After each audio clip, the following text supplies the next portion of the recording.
Bonjour à toutes et à tous, bienvenue sur la chaîne Propulse ton Biz. Aujourd'hui, je reçois Xavier Lou de la chaîne e-com Success. Bonjour. Salut Damien, merci de me recevoir. Bon, alors, il paraît-il que tu es un spécialiste du dropshipping, c'est ça? Il semblerait, effectivement. Ça fait 6 ans que j'en fais et ça fait 3 ans que j'ai lancé ma chaîne e-com Success où on parle essentiellement de dropshipping SEO. Ok. Alors, pour celles et ceux qui ne connaissent pas le dropshipping, est-ce que tu peux nous expliquer ce que c'est? Bien sûr. Le dropshipping, c'est le principe même du commerce, c'est-à-dire qu'on va aller acheter des produits auprès d'un fournisseur auprès duquel on va acheter ces produits moins chers. Et la petite subtilité, c'est qu'on ne va pas les acheter et venir les stocker chez nous pour ensuite les livrer à nos clients, à nos end customers. On va, par le biais du e-commerce, développer des boutiques en ligne. Très souvent, ça se fait avec Shopify ou même avec WooCommerce. Et dès qu'on reçoit une commande, en fait, on envoie l'adresse de livraison auprès de notre fournisseur. Et c'est lui qui s'occupe de faire la logistique et d'envoyer le produit à notre client final. Ok, donc en une phrase, tu fais du e-commerce sans avoir de stock et tu gères toute cette partie stock et livraison auprès du fournisseur. Ouais, c'est ça. Je délègue ça auprès du fournisseur et ça me permet de me concentrer sur l'aspect marketing et acquisition. Et, euh, et c'est déjà pas mal parce que quand on décide de se lancer dans l'entrepreneuriat et surtout de développer des sites e-commerce, du jour au lendemain, on se retrouve multicasquette. Il faut vraiment penser à tout et être sur tous les fronts. Ça permet de se concentrer sur un segment en particulier. Ouais. Ok, bon, on va en parler. J'ai cru lire dans des journaux où j'ai cru voir à la télé comme quoi le dropshipping c'était une arnaque. Ça marche vraiment en 2022 le dropshipping? Le dropshipping marche toujours en 2022 et marchera toujours en 2023. Je sais pas au-delà parce que je suis pas devin.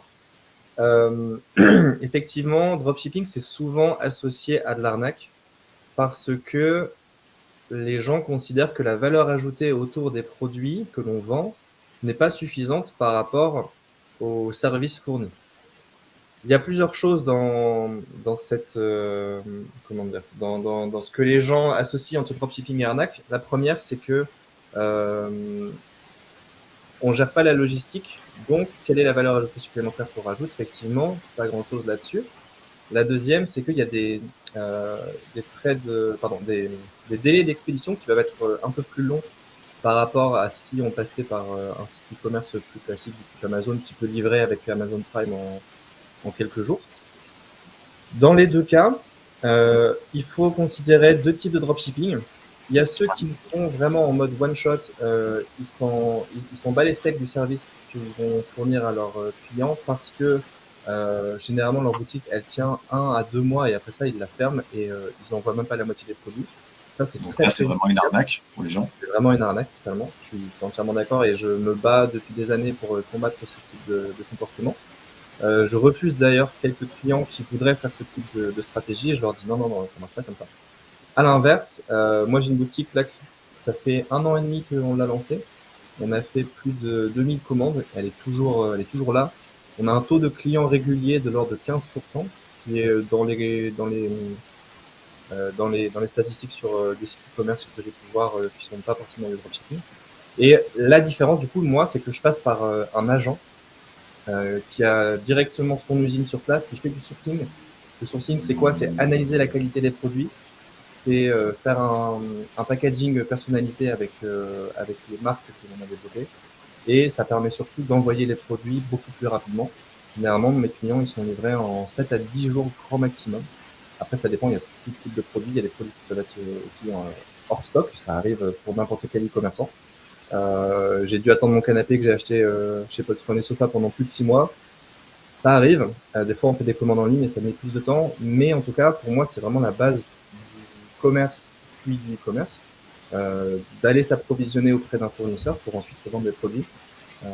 D'ailleurs, pour ceux qui critiqueraient encore le dropshipping, on peut en débattre, il n'y a pas de souci. Mais rendez-vous bien compte que Amazon, Cdiscount et toutes les grandes enseignes font aussi du dropshipping dans la mesure où les produits qu'on retrouve sur Amazon, sur Cdiscount, etc., on les retrouve aussi sur AliExpress. Et ça vient des mêmes usines au même endroit en Chine. Donc voilà, j'espère que j'aurais pu éclairer en tout cas certaines personnes qui ont une image négative du dropshipping. T'es allé super vite, c'était très complet.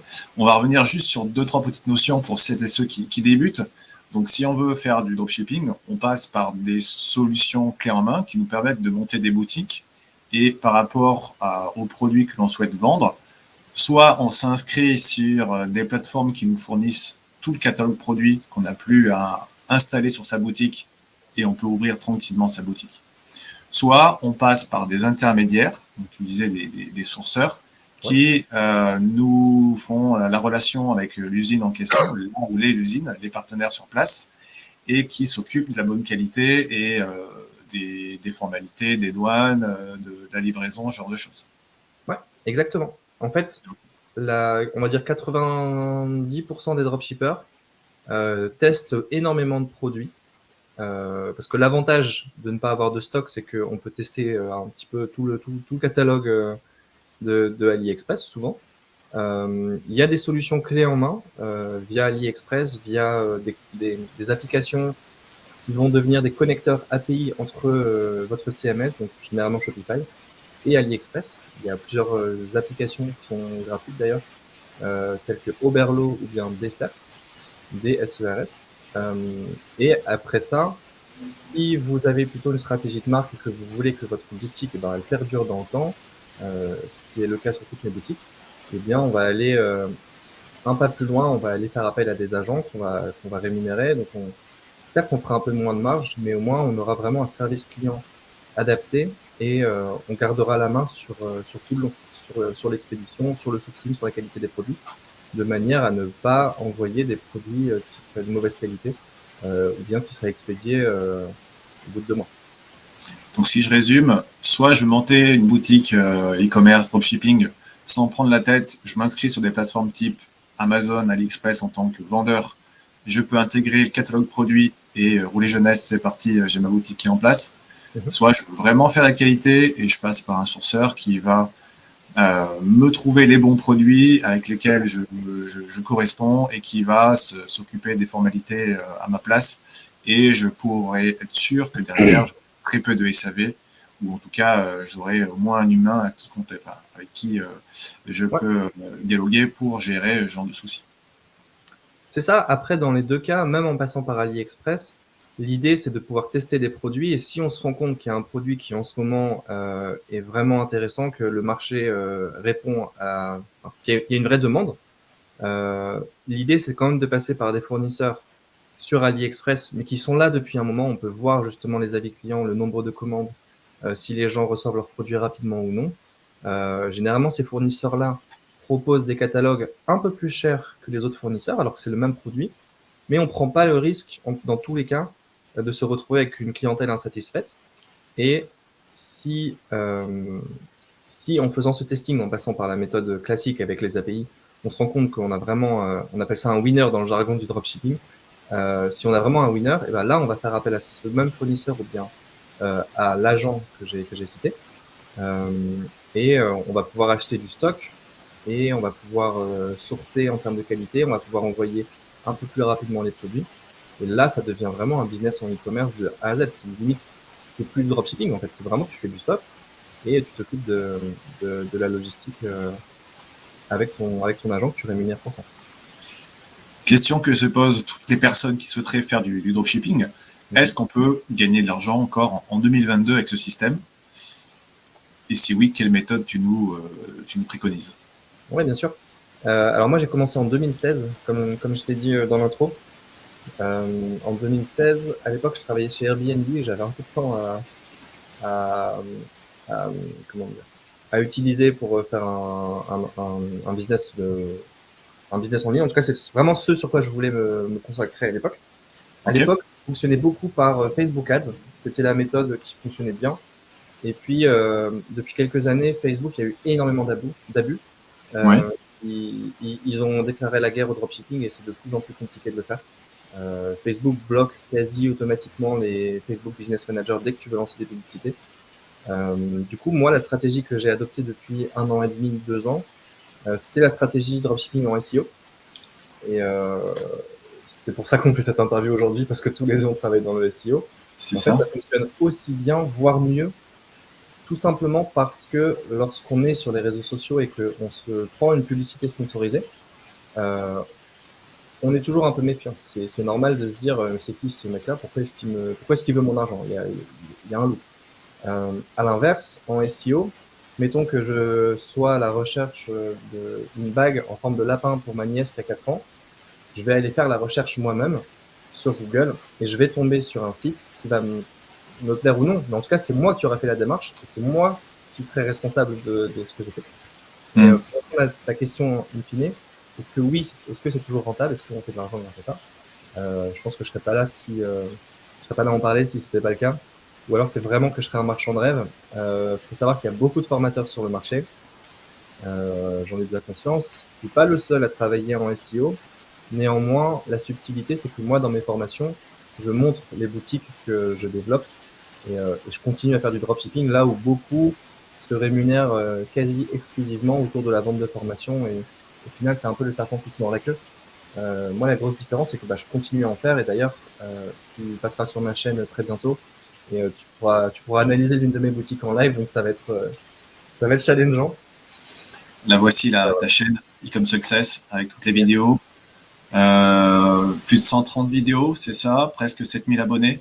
Donc Xavier Lou, gros dossier sur le dropshipping. Il sait de quoi il parle. Et voilà, je vous encourage à regarder la chaîne et à consulter ces vidéos pour en savoir plus sur le dropshipping et sur le SEO en général. T'as une belle paire de lunettes sur la miniature. Merci. Yes, merci beaucoup Damien. Ouais, mais si j'ai bien compris, donc le SEO, c'est pardon, le dropshipping, ça derrière, j'ai pas 3 clics à faire et c'est bon, je suis riche. J'ai quand même quelques frais à sortir et à déployer pour avoir une boutique qui tourne. Alors ça, c'est ce que beaucoup de formateurs vont te dire. Clique ici si tu veux être millionnaire, mais dans les faits, c'est beaucoup de travail, c'est beaucoup de recherche, c'est beaucoup d'apprentissage. Mais une fois qu'on a réussi à aligner les planètes et qu'on a compris la formule, c'est très rémunérateur. C'est très intéressant de voir les retours clients. Des fois, on reçoit des photos de nos clients qui nous disent ah, on est trop content et tout, on va repasser commande. C'est vrai, hein, je raconte pas de conneries. À Noël dernier, là, on a reçu plein de messages de nos clients qui étaient satisfaits. Et la preuve, on a un taux de clients récurrents, donc c'est que ça marche, que les gens sont satisfaits. Et, et la valeur ajoutée que l'on crée, l'air de rien, c'est quand même venir mettre le bon produit en face d'une bonne personne au moment où elle cherche à acquérir ce produit. Et ça, pour moi, c'est vraiment la base du commerce. Tu trouves un marché, tu satisfais ce marché en y répondant. C'est ça. Donc pour le coup, là, c'est facile, entre guillemets, parce qu'on répond pile à l'intention de recherche de l'internaute avec le bon offre ou le bon produit. Qu'est-ce que je voulais dire? Ouais, donc il y a quelques frais en termes de déjà pour créer ta boutique, pour te mettre en conformité avec la réglementation, pour avoir des abonnements qui te fournissent les plateformes et les catalogues produits, ce qu'on disait tout à l'heure, les fameuses API. Ta personne qui te source en termes de produits, c'est quand même, tu vas pas être riche tout de suite et encore, et surtout, tu auras des frais à sortir tout de suite avant même de gagner le moindre euro. Donc, c'est pas la méthode miracle dans un premier temps. Par contre, voilà, attendez-vous à des résultats progressifs et qui sont pérennes. Hein, c'est ça, Xavier Lou. C'est vrai que tu vas avoir des frais, mais quand tu fais le ratio ouvrir un magasin en dur où tu vas avoir un bail professionnel sur 3, 6 ou 9 ans, tu vas avoir des frais d'électricité, tu vas avoir des frais d'eau, tu vas avoir des impôts locaux, tu vas avoir des taxes foncières des entreprises, etc. Plus le stock, plus payer un vendeur dans ta boutique. Au final, là, on parle juste de quelques dizaines, quelques centaines d'euros pour pouvoir se lancer, développer de nouvelles compétences qui peuvent être utiles toute ta vie. Enfin, je veux dire, le SEO, moi, je l'ai découvert un petit peu par hasard et aujourd'hui, j'en vis pleinement. Pour moi, oui, c'est sûr qu'il faut quand même investir un petit peu, mais l'abonnement Shopify, ça coûte 30 $ par mois, donc ça fait 25 euros. Les différentes applications, la plupart sont gratuites, ou bien elles coûtent seulement quelques euros par mois. Ensuite, l'avantage, c'est que voilà, tu as tout un catalogue à tester. Et il y a parmi mes étudiants, là, j'ai lancé une formation et un accompagnement. Parmi mes étudiants, il y en a qui m'ont sorti des boutiques. Franchement, je savais même pas que c'était possible de faire ça. Et au final, c'est vraiment le côté créatif de chacun l'envie de faire une boutique avec une thématique en particulier qui nous importe, qui nous touche, qui va faire la différence. Enfin, c'est la base du marketing, de réussir à embellir, créer, et le reste suit si on fait du bon travail. C'est la base du commerce en général. Ouais. Clairement. En termes d'état d'esprit, en termes de mindset, toi, les trois qualités à avoir pour se lancer dans le dropshipping, quelles seraient-elles selon toi? Persévérance, persévérance, persévérance. Parce que c'est beaucoup de travail en amont. En tout cas, moi, la stratégie en dropshipping SEO, c'est beaucoup de travail en amont. Euh, et c'est légitime, à force de travailler pendant plusieurs jours, plusieurs semaines à temps plein sur ce type de projet, d'avoir des moments où on se décourage parce que les ventes n'arrivent pas et qu'on voit qu'on a déjà dépensé X centaines d'euros dans les différents outils marketing, etc. Maintenant, pour moi, je t'ai répété 3 fois persévérance parce que c'est vraiment la base. Dans les personnes que j'accompagne, il y en a plusieurs avec qui j'ai eu des appels, malgré le fait qu'elles aient fait une boutique qui était vraiment exceptionnellement belle. Elles ont tardé un petit peu à faire des ventes. C'est pas une science exacte, bien sûr, mais je leur disais, mais lâche rien. Regarde, il y en a plein d'autres autour de toi qui sont un peu dans le même cas de figure. Elles ont commencé à faire des ventes et puis là, leur boutique cartonne. Et ça m'a fait vraiment plaisir, tout particulièrement la semaine dernière, parce que j'ai 4 ou 5 élèves en particulier qui vraiment avaient fait du bon travail. Elles ont toutes fait leur première vente la semaine dernière. Et déjà pour moi c'est satisfaisant, c'est gratifiant parce que la méthode que je propose, ça veut dire qu'elle a fonctionné. Et puis de deux, pour ces personnes-là qui se sont tellement investies, avec lesquelles j'ai eu beaucoup d'échanges et un accompagnement depuis 2 à 3 mois, c'est super gratifiant de voir leur bonheur, la joie de faire leur première vente. Et c'est vraiment la meilleure sensation du monde quand vous faites le pas le plus important, passer de 0 à une vente. On n'endort pas la nuit. Et du coup, est-ce que tout le monde peut faire du dropshipping selon toi? Toutes les personnes motivées, toutes les personnes qui ont un mindset d'entrepreneur, c'est ta question sous-jacente, le mindset, il faut quand même s'accrocher. Et c'est là où vraiment je voudrais mettre un gros disclaimer. Il y a énormément de formateurs qui vous font croire que en appuyant sur un bouton, c'est la recette magique pour gagner des millions. Et je comprends les raisons pour lesquelles ils font ça, mais pour moi, ça porte grandement préjudice, non seulement au dropshipping, mais surtout à l'esprit d'entrepreneur que ces personnes-là peuvent avoir. Et je préfère moi jouer la cartonnette et dire que avec moi, vous allez en baver, vous allez suer, mais par contre, vous allez apprendre des compétences vraiment utiles pour toute votre vie et qui vont être rémunératrices si vous suivez ce que je vous propose. La preuve, je te dis, on a de plus en plus d'élèves qui font des ventes et c'est top. Mais c'est parce qu'elles avaient quand même un bon mindset dès le départ et qu'on les a briefés et qu'on les accompagne, je pense. Ça aide. Mais voilà. Dernière question ouverte.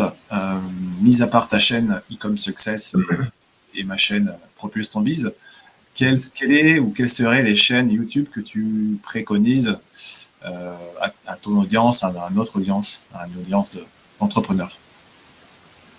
À une audience d'entrepreneurs.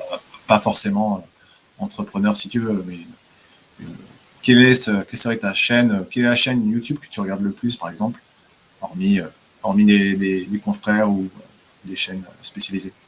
Alors moi, je t'avoue que je regarde pas trop les chaînes des concurrents ou même de business parce que chacun fonctionne comme il fonctionne, mais j'ai un esprit analytique et de commitment fort. Et du coup, je sais que je vais pas perdre mon temps, mais je vais passer beaucoup de temps qui pourrait être utile ailleurs à regarder trop de vidéos. Donc si j'ai une question spécifique, je vais la poser à YouTube et peu importe le YouTuber sur lequel je vais tomber, je vais essayer de trouver ma réponse et après je passe à autre chose. Okay. Mais si je devais en citer quand même quelques-uns, je salue mon pote Nat de Bac, qui m'a beaucoup inspiré. Sans qui, si j'avais pas fait sa rencontre il y a 3 ans, je pense que je me serais pas lancé ou pas tout de suite. Parce que lui, il était déjà dans cette mouvance, on va dire. Okay. Après, en youtubeur d'inspiration, je pense que Franck Oubre, si je dois m'identifier à quelqu'un qui a ce côté justement honnête et pas avenant, mais qui va pas chercher à bullshiter à outrance. Je pense que Franck Oubre, c'est une bonne référence et c'est un exemple à suivre parce qu'il est toujours très investi dans ce qu'il fait. Et j'ai suivi quelques-unes de ses formations et c'était assez cool. Ok. Ok, merci Xavier Loup pour cette interview. J'espère que notre public, notre audience aura des réponses aux questions qu'il se posait par rapport au dropshipping. Donc on sait que ce n'est pas une arnaque si c'est bien sûr fait dans les règles de l'art. Et vous pouvez même générer des revenus complémentaires, ou en tout cas tester le business en ligne grâce à cette solution, grâce au dropshipping. En conclusion, je te laisse conclure, Xavier Loup. En conclusion, allez chercher les informations par vous-même. Allez chercher les informations par vous-même et faites-vous votre propre opinion de ce que les gens peuvent vous dire. Encore cet hiver, je suis parti en vacances avec des amis et quand j'expliquais en détail ce que je fais, parce que personne ne comprend ce que je fais exactement, ils me disaient, mais en fait, t'arnaques les gens. J'étais, non. Et il a fallu que je développe un argumentaire pour qu'ils puissent vraiment comprendre ce que je faisais. Mais c'est bien d'être influencé par des youtubeurs ou bien par ne serait-ce que l'interview qu'on est en train de faire. Mais réfléchissez par vous-même et si vraiment vous avez envie d'entreprendre quelque chose, ne laissez pas les autres vous dicter ce qu'il faut ou ce qu'il ne faut pas faire. Suivez votre instinct et c'est marrant parce que la plupart des entrepreneurs, au moment où on leur pose la question de la conclusion, ils répondent à chaque fois « Formez-vous, genre achetez ma formation ». Non, achetez pas ma formation si vous n'avez pas le bon mindset, ça servira à rien. Il n'y a pas de résultat sans travail. Vous ne pouvez pas gagner de la thune sans rien foutre, ça n'existe pas. Donc soyez honnête avec vous-même et avec vos projets surtout. Eh bien, c'est sur cette ouverture qu'on va se laisser. Merci Xavier Loup. Et donc, à très bientôt pour une prochaine vidéo sur Propulse en Biz. À bientôt. Merci à toi, Damien. À plus. Merci.